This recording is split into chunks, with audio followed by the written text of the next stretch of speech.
జై గురుదేవ్. జై జై భవాని. నేను మీ కందుల సానందం. భారతదేశంలో ప్రపంచంలో 195 దేశాలుంటే ఏ దేశానికి లేని ప్రత్యేకత భారతదేశానికుంది. భారతదేశంలో వజ్రాలని రాసులుగా పోసి అమ్మేవారు. మన ఆడబిడ్డలు ముగ్గులు వేసుకుంటే ఆ ముగ్గు చుక్కలలో నచ్చిన ఆ చుక్కలేవైతే ఉన్నాయో, ఆ చుక్కలలో వజ్రాలను పెట్టి చుట్టూ ముగ్గు వేసేవారు. అంతటి గొప్ప ధనవంతమైన దేశం, అంతటి గొప్ప ప్రఖ్యాతమైన దేశం. ఈ దేశాన్ని చూసి ప్రపంచ దేశాలు ఈ దేశం ఎక్కడుంటదా అని జెప్పేసి ఈ దేశం కోసం రీసెర్చ్ చేసిన పరిస్థితి. వాళ్ళు అప్పటినుంచే వెతుకుతున్న పరిస్థితి. ఈ గొప్ప దేశంలో, ఈ భాగ్య భూమిలో కనీసం ఒక సంవత్సరం ఉన్నా చాలు, ఒక రోజున్నా చాలు. కనీసం ఈ దేశాన్ని చూసి వచ్చినా చాలు. నేను మళ్ళీ తిరిగి రాకున్నా పర్లేదు. ఆ దేశంలో అడుగుబెట్టి చూస్తే చాలు నా జన్మ ధన్యమైపోతది అని అనుకునే పరిస్థితులలో ప్రపంచం మొత్తం ఉంటున్న పరిస్థితి. అలాంటి 1000 సంవత్సరాలు చోళులు పాలించారు. 1000 సంవత్సరాలు ఈ చోళుల పాలనలో రాజ్యం చాలా సుభిజ్ఞంగా ఉన్నది. చాలా వైభవంగా ఉన్నది. ఎన్నో కోటలు, ఎన్నో దేవాలయాలు, ఎన్నో వైభవాలు. వాట్ నాట్ ఒక మోడల్ సిటీ లాగా, ఒక డెవలప్డ్ సిటీ లాగా రాజ్యాలకు రాజ్యాలుగా పట్టణాలు విస్తరించిన పరిస్థితి చోళ రాజ్యంలలో. అలా 1000 సంవత్సరాలు పాలించారు చోళులు. అదే విధంగా 800 సంవత్సరాలు పాండ్యులు పాలించారు. ఈ పాండ్యుల కాలంలో గూడా ఎన్నో దేవాలయాలు, కొన్ని వేల దేవాలయాలు, ఆయా దేవాలయాల్లో నగలు, వజ్రాలు, పెంపులు, ఒక్కొక్క శిల సంపద ఎన్ని వేల కోట్లు పెట్టినా గూడా రాని శిల సంపద. ఎంతో రకమైన సైన్స్ వాళ్ళు వాడారు. ఎంతో రకమైన మ్యాగ్నెట్‌తోని వాడారు. ఆ మ్యాగ్నెట్‌తోని ఆ శివలింగం మధ్యలో ఉండేలాగా చేశారు. సూర్య కిరణాలు ఎట్ ద సేమ్ టైమ్ ఆ క్షణం, ఆ సెకండ్ వరకి కొలిచారు. ఆ సెకండ్ ఆ విగ్రహం పైన పడాలి. ఆ దేవుడి నుదురు పైన పడాలంటే నుదురు పైన పడాలి. లేదు కింద కాళ్ళ దగ్గర పడాలంటే కాళ్ళ దగ్గర పడాలి.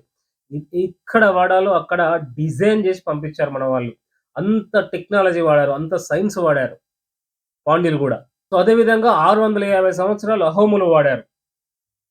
600 సంవత్సరాల అహోముల చరిత్ర కూడా చాలా గొప్పది. చాలా గొప్ప వైభవం. కొన్ని కోట్ల సంపద వీళ్ళందరిది గూడా. ప్రపంచంలో ఉన్న 190 దేశాలలో ఏ దేశాల్లో ఏం అవసరం ఉన్నది, ఇక్కడి నుంచెల్లి వాళ్ళు ఎగుమతి చేసే పరిస్థితి. సో, చానా వరకు ఎగుమతి చేసేరు. కొన్ని వేల సంబంధించిన ప్రొడక్ట్స్ అప్పుడే కొన్ని వేల ప్రొడక్ట్స్ వీళ్ళు ఎగుమతి చేసిన పరిస్థితి. రాజ్యంలో సుఖం అంటే ఓన్లీ మానవ ధర్మాలే తప్ప మనీకి ప్రాధాన్యత ఇవ్వలేదు మన భారతదేశంలో. అందుకోసమే వేల కోట్లు కూడా జస్ట్ దాన ధర్మాలు చేసిర్రు మన రాజులు గూడా. ఎవడొచ్చినా గూడా దాన ధర్మాలు చేసిర్రు. దాన ధర్మాలు చేసిన వాడిని గొప్పగా కీర్తించే పరిస్థితి. సో, అలాంటి గొప్ప రాజులు ఈ మన భారతదేశంలో ఉంటుండే. 550 సంవత్సరాలు మౌర్యులు పరిపాలించారు. 400 సంవత్సరాలు గుప్తులు పాలించారు. సో, ఇట్లా ఒక్కొక్కరు ఒక రకమైన ఇన్వెన్షన్ తీసుకొచ్చారు దేశంలో. దేశం రకరకాలుగా అభివృద్ధి చెందిన పరిస్థితి. ఇంత గొప్ప దేశం, ఇంత ధనిక దేశంలో ఈ దేశాన్ని ఎలాగైనా దోచుకోవాలి. ఈ దేశాన్ని దోచుకోవడం కోసమే వచ్చారు ఈ దేశానికి. కేవలం దోచుకోవడానికి కోసం వచ్చారు. వాళ్ళ దగ్గర ఏం లేదు. ఇంక అంతా బికారుగా. ప్రపంచం మొత్తం అడక్క తినే పరిస్థితుల్లో ఉన్నప్పుడు మన దేశం గొప్ప సంపన్నమైన దేశం. ఇలాంటి గొప్ప దేశంలో ఈ దేశం నుంచి సంపద దోసుకెళ్లడం కోసం 800 సంవత్సరాలు ఇక్కడ ముస్లిమ్స్ పాలిస్తే, 200 సంవత్సరాలు బ్రిటిషర్స్ పాలించినా గూడా ఈ దేశం సంబంధించిన అస్తిత్వం ఏమాత్రం గూడా కోల్పోలేదు మనం. కేవలం 15 సంవత్సరాలు ఈజిప్ట్ పరిపాలిస్తే ఈజిప్ట్ నగరం మొత్తం లేకుండా అయిపోయింది. 50 సంవత్సరాలు యూరప్ ఖండాన్ని పాలిస్తే క్రిస్టియన్స్ అయిపోయారు ఆ ఖండంలో. కానీ 800 సంవత్సరాలు ముస్లిమ్స్ పాలించిన, 200 సంవత్సరాలు క్రిస్టియన్స్ పాలించిన ఈ దేశంలో ఈ ధర్మాన్ని ఏ మాత్రం గూడా చెక్కు చెదించలేదు. ఈ ధర్మం సంబంధించిన విలువలు ఏ మాత్రం గూడా పోలేదు. సరే చిన్నగా కొన్ని అపోహలు పెట్టిర్రు. హిందువులోనే కొన్ని కన్‌ఫ్యూజన్‌లు తీసుకొచ్చి పెట్టిర్రు. బట్ అది గూడా మనం తెలుసుకోవాల్సిన అవసరం ఉంది. చాలా గొప్ప దేశాలు నాగరికతలు అంటే మనతో పోల్చుకుంటే చాలా తక్కువ. రోము దేశం ఎంతో కొంత చరిత్ర ఉన్నది. ఈజిప్ట్ ఎంతో కొంత చరిత్ర ఉంది. అంటే మనంత చరిత్ర కాకుండా కొంత చరిత్ర దానికుంది ఈజిప్ట్. గ్రీస్ దేశం గూడా చరిత్ర ఉన్న దేశం. అదే విధంగా పర్షియా, మెసొపొటేమియా ఈ గొప్ప దేశాలన్నీ ఇప్పుడు లేవు. వాళ్ళ చరిత్ర లేవు. వాళ్ళ వ్యవస్థ లేదు. వాళ్ళ నిర్మాణం లేదు. ఎందుకు లేదు? ఈ దాడులు ఈ వందల సంవత్సరాలు దాడులు జరిగిన తర్వాత మొత్తానికి లేవు. వందల సంవత్సరాలు కాదు.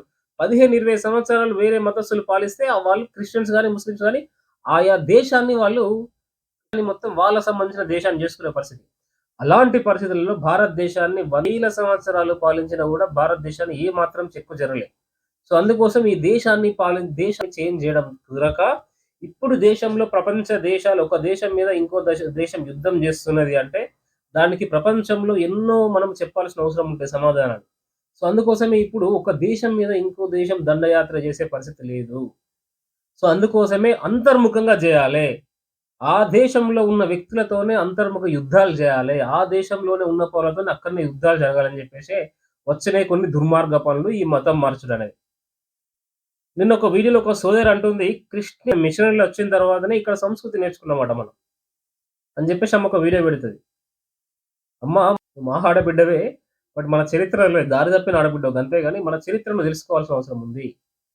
మన తాత ముత్తాతలు మన పూర్వీకుల గొప్పతనం తెలుసుకోవాల్సిన అవసరం ఉంది. వాళ్ళు చాలా గొప్పగా బతికిర్రు. వాళ్ళ బతుకులలో మనము కనీసం ఇంత గూడా బతుకుతలేం వాళ్ళ వాళ్ళ విషయాలలో. సో, అంత గొప్ప ఒక రాజులలాగా బతికిర్రు ప్రతి ఒక్కరు గూడా. అంత గొప్ప దేశం మన దేశం. వాళ్ళొచ్చి మనకేందమ్మా సంస్కృతి నేర్పేది. వాళ్ళొచ్చి మనకే నేర్పింది. వాళ్ళొచ్చి నేర్పడం గాదు. ఇక్కడున్న సంపదను దోసుకెళ్ళిర్రు. ఇక్కడున్న వ్యవస్థను దోసుకెళ్ళి, ఇక్కడున్న అమౌంట్ దశమ భాగం పేరు జెప్పి దోచుకెళ్ళి ఆయా దేశాల్లో పెడుతున్న పరిస్థితి. ఎప్పుడైతే దండయాత్ర జరిగినో దండయాత్రలప్పుడే చాలా వరకు దోసుకెళ్ళారు. బట్ ఇంకా గూడా దోసుకెళ్ళే కార్యక్రమమే ఇలాంటి కార్యక్రమం. ఇందులో భాగంగా ఈ మత మార్పిడులు గాని, ఈ లవ్ జిహాదులు గాని ఇవన్నీ గూడా ఇందులో భాగమే. ఎప్పుడైతే ఆయా మతాలు గనుక పెరుగుతాయో ఈ దేశానికి ఖచ్చితంగా అది మంచిది గాదు అని జెప్పేసి స్వామి వివేకానంద జెప్పిరప్పుడే. ఒక వ్యక్తి మతం మారితే ఒక దేశద్రోహి పెరిగినట్టే అని జెప్పేసి స్వామి వివేకానంద జెప్పిరప్పుడే. సో, ఆ దిశగా ఉండాల్సిన అవసరం ఉంది. మనమందరం గూడా ఆలోచించాల్సిన అవసరం ఉంది. సో, అదే విషయంలో భాగంగా చానా వరకి అంతర్యుద్ధాలు ఏం జేయాలంటే, ఈ దేశాన్ని నాశనం జేయడానికి ఫస్ట్ ఆర్థికంగా దెబ్బ కొట్టాలే. మతం మార్చాలే. ఈ మతంలో ఉన్న హిందువులు, హిందూ ధర్మంలో ఉన్న అబ్బాయిలెవడు పెళ్ళిళ్ళు జేసుకోవద్దు. అమ్మాయిలు పెళ్ళిళ్ళు జేసుకోవద్దు. పెళ్లి జేసుకోవద్దంటే ఇందులో గూడా కొంతమంది సన్యాసం తీసుకోవడమా, లేకుంటే ఇంకేదో జేయడమా, ఇంకోని జేయడమా ఇలాంటియన్నీ కొన్ని డైవర్ట్ జేస్తున్నారు. ఇది హిందూ ధర్మంలోనే ఉంటదనిపిస్తది. కానీ కాదు. హిందూ ధర్మంలో గూడా కొన్ని చీడపురుగులొచ్చి ఇలాంటివి జేస్తున్న పరిస్థితి. ఈవెన్ మహిళల్ని గూడా కొంతమందిని ట్రాప్ జేసి పెళ్లి జేసుకోకుండా వాళ్ళని ఒక ఆర్గనైజేషన్‌లో పెడుతున్న పరిస్థితి. ఎందుకంటే పెళ్లి చేసుకుంటే పిల్లలుండరు. పిల్లలు ఉండకపోతే రేపటి భవిష్యత్తుండది. హిందూ ధర్మంలో ఉన్న వ్యక్తులను తగ్గించాల్సిన అవసరం ఉంది. అదే విధంగా హిందూ ధర్మంలో ఉన్న ఎవరైతే ఆయా మతస్థులున్నారో వాళ్ళని పెంచాల్సిన అవసరం ఉంది అనేది వాళ్ళ కాన్సెప్ట్ అన్నమాట. సో, అందుకోసమే వీళ్ళని పిల్లలు ఉండకుండా నానా రకాల ప్రయోగాలు చేస్తున్న పరిస్థితి. ఈవెన్ మెడిసిన్ గూడా ఎన్నో మనం తినే ఫుడ్‌లలో ఇతర ఇతర సంబంధించిన వాళ్ళ దగ్గర మనం తినే ఫుడ్‌లలో కొన్ని కెమికల్స్ కల్పించి వాడు తినేలాగా చేసి, ప్రేరేపించి, ఆకట్టుకొని వాడు తిన్న తర్వాత వానికి సైంటిఫిక్‌గా వానికి పిల్లలు పుట్టకుండా ఇప్పుడు ఈ సమస్యలు ఎక్కువైతున్నాయి దేశంలో. చాలా వరకు ఎందుకైతున్నాయి? దీని వెనకాల ఎంతో చరిత్ర ఉన్నది. సో, ఇదంతా మనం ఆలోచించాల్సిన అవసరం ఉన్నది. చాలా డీప్ ఆలోచించాల్సిన అవసరం ఉంది. అందులోనే భాగంగా ఆర్థికంగా దెబ్బతినాలే, ఫైనాన్షియల్‌గా మనం మొత్తం దెబ్బతినాలే. వేరే దేశ వస్తువులు మనం వాడాలి. అప్పుడు మన దేశంలో ఉన్న ఎంప్లాయ్‌మెంట్ తగ్గుతది. మనం ఎప్పుడైతే ఎక్కువ ఎగుమతి చేసుకుంటామో ఆ దేశానికి లాభం ఉంటది. బట్ మనమే ఎక్స్‌పోర్ట్ చేస్తే మన దేశానికి లాభం ఉంటది. మనం ఎక్స్‌పోర్ట్ చేస్తలేం గదా! ఇంపోర్ట్ చేస్తున్నాం కాబట్టి ఇన్ని రోజులు ఈ బాధకొచ్చాం. బట్ ఇప్పుడేంటంటే మనం తేలుకొని ఎక్స్‌పోర్ట్ చేస్తున్న పరిస్థితి. ఇంకా దీన్ని దెబ్బ కొట్టాలి అంటే రైతులు సంబంధించిన ఏవైతే డ్రోన్స్ కొంతమంది ఇప్పుడు డ్రోన్ టెక్నాలజీ వాడుతుందో అవి వాడుతున్న చైనా సంబంధించిన డ్రోన్ టెక్నాలజీలలో ఇక్కడ పంటలు ఏ రకమైన పంటలు ఉన్నాయి? ఆ పంటలలో జీవం ఎట్లా ఉంది? ఈ జీవాన్ని నాశనం చేయాలంటే ఏంది అనే రకంగా వాళ్ళు దుర్మార్గంగా ఆలోచిస్తున్న పరిస్థితి. అందులోనే భాగంగా ఈ చైనాకు సంబంధించిన మాంజాలు. ఈ మాంజా గాదు ఇది. మాంజా అనే కంటే ఇదొక ఉరితాడు అని జెప్పేసి మనం జెప్పుకోవచ్చు. ఇందులో కొన్ని వేల మంది ప్రాణాలు చనిపోతున్న పరిస్థితి. కొన్ని వేల మంది గాయాలవుతున్న పరిస్థితి. కొన్ని వేల మందికి మెడలు కట్ అవుతున్న పరిస్థితి. సో, అందుకోసమే మన గవర్నమెంట్ దీన్ని సీరియస్‌గా తీసుకొని కొంచెం పోలీస్ యంత్రాంగం పాపం చాలా కష్టపడుతున్న పరిస్థితి. అంటే వాళ్ళు రోడ్లు ఆపేసి ఆ వెహికల్స్ పెట్టిపిచ్చి ఆ పక్క పొంటి వీళ్ళ ఒక రాడ్‌లాగా పెట్టిపిస్తున్న పరిస్థితి. అంటే దీనికి సంబంధించిన కొంత ఫండ్ కేటాయిస్తున్నట్టే గదా! వీళ్ళు గవర్నమెంట్ ఉద్యోగులంతా వీళ్ళ కోసం జేస్తున్నట్టే గదా! అంటే ఎవరు దీనికి కారణం మళ్ళీ? అక్కడి నుంచి వచ్చి దానికి పెడితే మన వాళ్ళు ఇక్కడ మనం దాన్ని పూనుకొని పని చేయాల్సొస్తుంది. అంటే మనకు సంబంధించిన కొంత ఆదాయం ఖర్చవుతుందా లేదా? వాళ్ళు ఈ పని గాకుండా ఇంకో పని జేసుకోవాలి అవసరం ఉంటుండే గదా! సో, ఎందుకు జేస్తుర్రు? అంటే ఇదంతా ఒక ప్లానింగ్. అంటే మనం డెవలప్‌మెంట్ క్రాస్ జేయడానికి, డైవర్ట్ జేయడానికి జరుగుతున్న కుట్రలు. ఇవన్నీ చైనా మాంజాలన్నీ బ్యాన్ ఉన్నాయి. బట్ అయినా గూడా ఎందుకొస్తున్నాయి? ఎక్కడి నుంచొస్తున్నాయి? Black market. బ్లాక్ మార్కెట్ ఎవరు తీసుకొస్తుండు? మళ్ళా హిందువులు జేయాలి దీనికి పని. ఈ బ్లాక్ మార్కెట్ దందాలంతా ఎవరు జేస్తారు? సో, ఇదంతా మనం తెలుసుకోవాల్సిన అవసరం ఉంది. అమాయకమైన హిందువులు మన కిరాణా షాపులు వీళ్ళకి ఇంత నాలెడ్జ్ ఉండదు గాబట్టి, ఈ వీడియో చూసిన వాళ్ళందరూ కూడా దయచేసి ఈ విషయాలన్నీ మనం 10 మందికి తెలియాల్సిన అవసరం ఉంది. ఇదంతా ఒక కుట్రలో భాగము. ఇదంతా ఒక మాఫియాలో భాగము. హిందువులని టార్గెట్ జేసి చేస్తున్న భాగము. ప్రపంచంలో హిందువులు మళ్ళీ మేధాశక్తి ఎక్కువుంటది. ఎందుకంటే ప్రపంచ దేశాలు 190 దేశాలలో హిందువుల ప్రాధాన్యత ఎక్కువుంటది. సో, అందుకోసమే వీళ్ళ మైండ్ సెట్ చాలా గొప్పది. వీళ్ళని ఏ రకంగానైనా ఖచ్చితంగా డైవర్ట్ జేయాలనే ఉద్దేశంగా ఆడుతున్న కుట్రలో భాగంగానే ఈ దుర్మార్గపు చర్యలన్నీ జరుగుతున్నాయన్నమాట. సో, ఇది విషయం.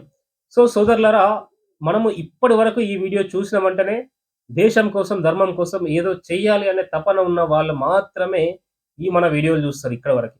అదే విధంగా ధర్మో రక్షిత రక్షిత అన్నట్టుగా ఆ ధర్మంలో భాగంగా ఈ ఛానెల్‌ని సబ్స్క్రైబ్ చేయండి. ఇంకో 10 మందికి షేర్ చేయండి. వాళ్ళని దేశభక్తులను, ధర్మభక్తులను మనం తయారు చేయాల్సిన అవసరం ఉంది. దేశం కోసం ఆలోచించే దిశగా మన యువకులను నడిపించాల్సిన అవసరం ఉంది. ఈ వీడియోపై అసలు మీరేమనుకుంటున్నారో మీ అమూల్యమైన అభిప్రాయాన్ని కింద కామెంట్ ద్వారా తెలియజేయండి. జై హింద్, జై భారత్. నేను మీ కందుల సదానందం.